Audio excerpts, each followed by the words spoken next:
ngoài phố ngoài phố mùa đông, đôi môi em là đôi nở hồng.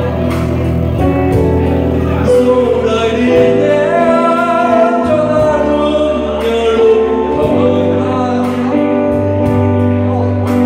chân thế nắng nặng hoang mang, ta nghe tình lạnh rơi nhanh dưới khe im lìm.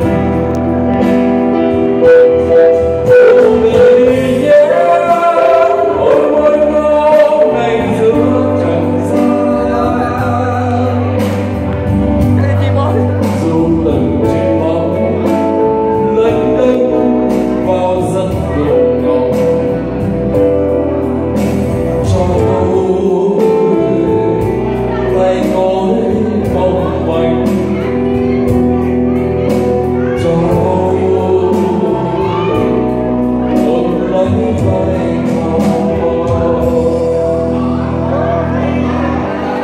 Có khi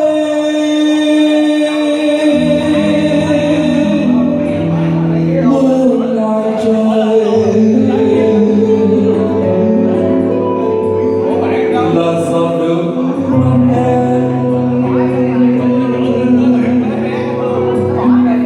đã lưng theo vào đời.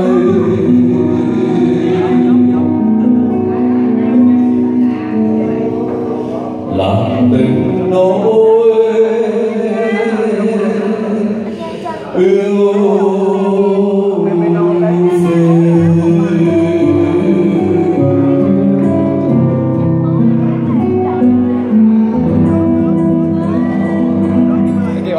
cảm ơn hay quá.